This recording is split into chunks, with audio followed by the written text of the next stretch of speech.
Hello out there, fellow YouTubians. This is yet another spontaneous essay. The last one, some months ago, was about race. This time we'll talk about narrative. Now, it used to be that journalists recorded the facts and then figured out a story from what they recorded. Those days are long gone, whether you watch Fox News, CNN News, Orut Sheva, Al Jazeera. Every single one of these so-called news outlets have their so-called journalists spewing forth a narrative. What's the difference between news and narrative? If you're doing real journalism, you, like I say, investigate, look for facts, then you string together your story. With narrative, it's the opposite. You simply write the story, and then you look for the facts that fit that narrative and that tell that story, and you ignore all the others. And if anybody raises some facts that contradict that, you either ignore them, or if they can't be ignored, you attack them. This is what the state of modern journalism has come to. But really, narrative has a long history. Many of you, including me, belong to a major religion. And they read the Bible, and they collect facts that conform with the worldview of their religion, and ignore the others, or even attack the others, or try their best not to listen to any contradictory evidence. There's really nothing wrong with that in and of itself. It's a religion. It has to do with your relationship between God and man, and so long as it's a benevolent sort of creed, there is no harm.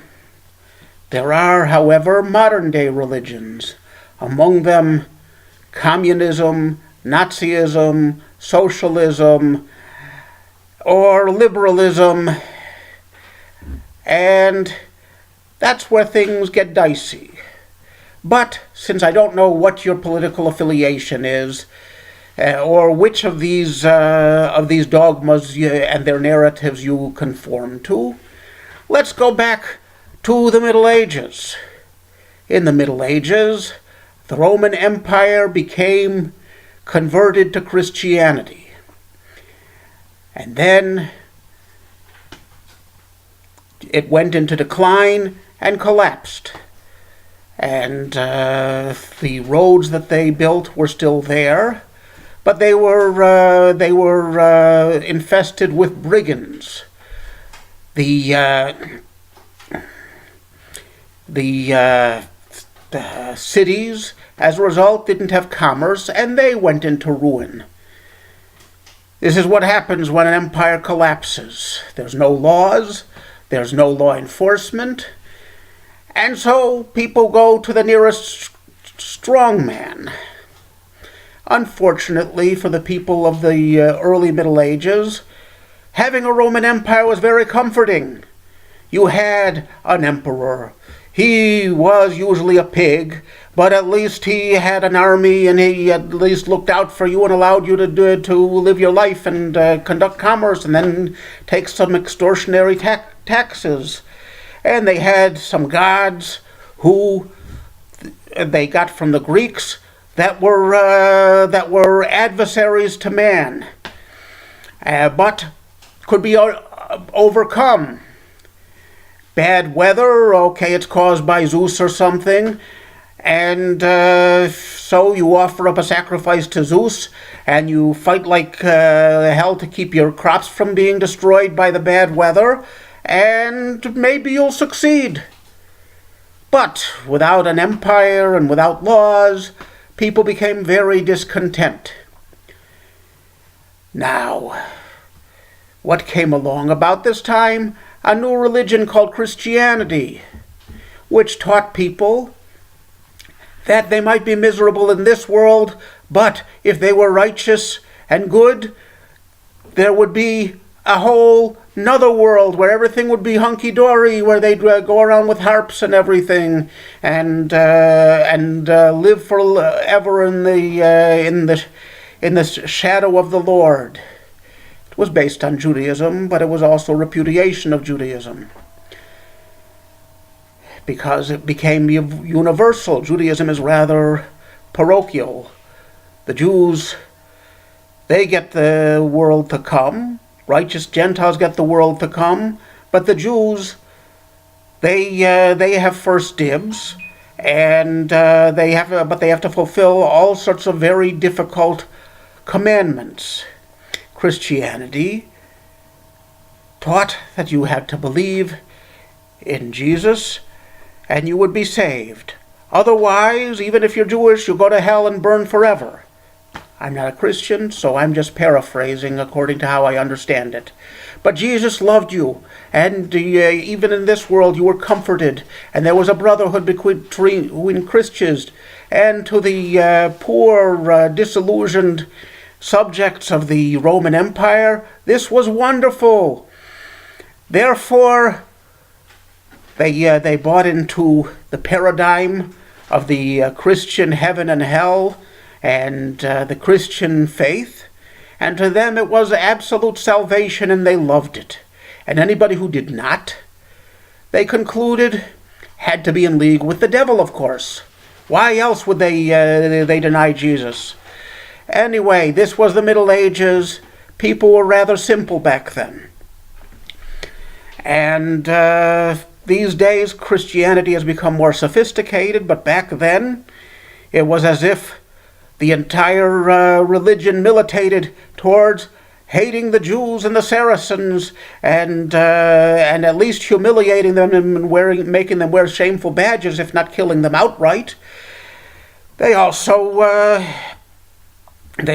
had a very nasty narrative, and that is, since the Jews were in league with the devil, therefore they are reenacting the crucifixion as part of their evil faith, and crucifying little children and using their blood to make matzah.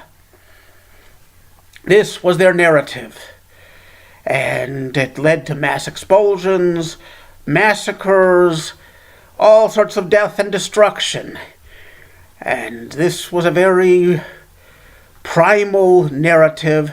I thank God that the Christians grew out of it. They're actually very nice people now, and there are good things in their faith since they've discarded this narrative for others. But every single narrative has an agenda behind it, and the agenda is based on a paradigm that they believe in. Communists believe in the paradigm of a workers' paradise that will come as soon as they get rid of all the evil capitalists and collectivize everything and have a tyranny of the working class. So, anybody who opposes that paradigm has to be on the side of the evil capitalists and has to be opposed and fought tooth and nail, and it doesn't matter. You can use lies, you can use trickery, you can use violence. It's all permitted. It's all not only permitted, but required. And this is the communist narrative, based on the communist paradigm. And now that we are there, we understand the words of the poet William Butler Yeats, himself not only a poet and playwright and a major literary figure, but also a politician. He was a major figure in the Irish Parliament. And he also very much favored revolution. And as like every other politician, he had opponents who had a different agenda because they had a different paradigm. And so he writes in his poem, "Leaders of the crowd, they must, to keep their certainty, accuse all who are different of a base intent." Base meaning wicked, wrong, selfish, And that is why in the his other poem that's very famous, The Second Coming, he writes that the very best lack all conviction, while the worst are filled with a passionate intensity, because the people who are the most discontent take the greatest refuge in the new paradigm that makes their life have meaning, and are therefore willing to do the most harm to anybody who is in league with their particular devil, whether it be capitalism, the international Jew that the Nazis believed in, or the vast right-wing conspiracy, whatever it is. They believe in it passionately. They were the ones rioting after it turned out that Donald Trump won, because to them he was the uber-capitalist. He was actually a billionaire, and they wanted to have their idea of progress, which to them meant Hillary Rodham Clinton becoming the 45th president of the United States. And they ignored the obvious crimes that she had committed, the obvious insincerity, her health problems, because they just could not have Donald Trump. Oddly enough, Donald Trump has done great things for the working class in the United States, but one of his putative opponents in 2020 says that he will be a champion of the working class because he will be on the side of the unions. Now, back in the 1940s, the unions were a great thing. They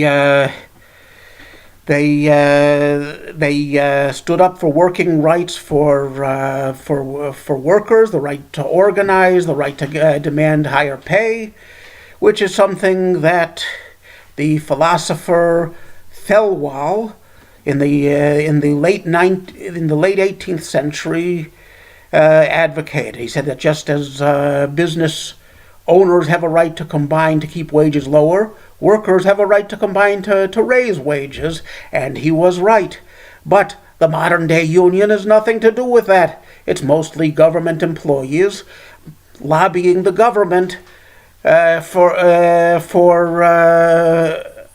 more benefits, more good stuff, running their own insurance company. They are not the working class.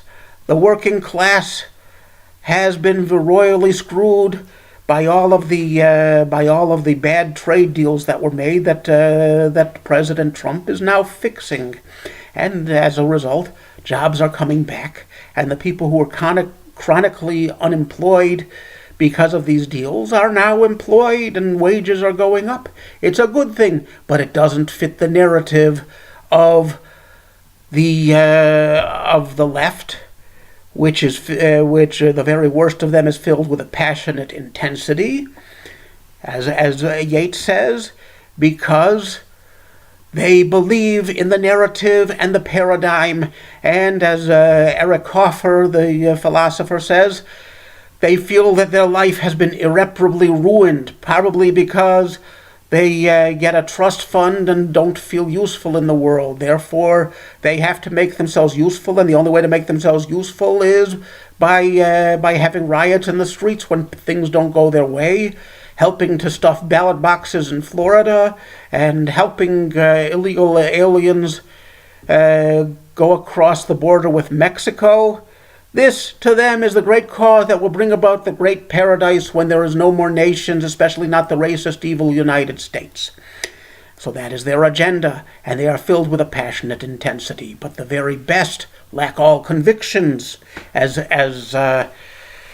William Butler Yeats says, and I do not believe that Nancy Pelosi, Charles Schumer, or Maxine Waters want revolution, want to obliterate the United States. What they want is power. That is their only concern, and therefore they're willing to manipulate these poor snowflakes into doing their dirty work for them, which they will later deplore and distance themselves from after they've completely destroyed what they think ought to be destroyed for the sake of their own empowerment.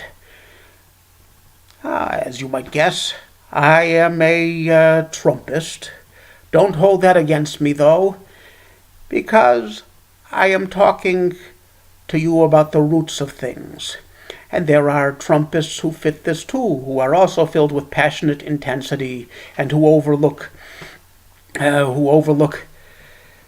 all contradictory facts in the favor of narrative. For example, Rush Limbaugh keeps on saying that Donald Trump is an outsider, and that's why they hate him. I submit to you, however, that Bill Clinton was an outsider. He was a backwater governor in one of the crappiest states in the Union, and yet he was a two-term president. Certainly, Barack Hussein Obama was an outsider. Not only was he black, but his only experience was a half a term in the U.S. Senate, a term as a Illinois state senator, and being a community organizer. He was the ultimate outsider. At least Donald Trump used to hobnob with the insiders, and he had money and he donated to campaigns. But what they really mean by this is he's gone rogue. And he is not beholden to anybody. He mostly used his own money, and he didn't even spend all that much money, and he still won. And in Washington, every single politician has their main donors, and they are on their leash. So you have here in Donald Trump a politician who is unleashed, and this terrifies the establishment. And so therefore they concoct a narrative to explain this by saying that he colluded with Russia. There is no evidence that he colluded with Russia, except that he made a joke once during one of his rallies or the convention or something, saying, "Hey, Russia, go find Hillary's email." And from this they concoct the whole narrative that they still keep on pushing and have a special investigator investigating, because he terrifies the left. And he terrifies the establishment, including the right-wing establishment, which is why they have conniptions over him, and why his own, members of his own party oppose him, because he is a wild card. And the working class, not that anybody ever asks them or cares what they have to say, love him. They go to every single rally of his. They wait in line for hours. They cheer wildly. And because they believe they finally have somebody in government who is on their side, who doesn't just ignore them. And this is his power, and why he will win in 2020. I am not one of the forgotten men myself. I live in Israel. I am living in poverty, but I didn't come here for the money anyway. But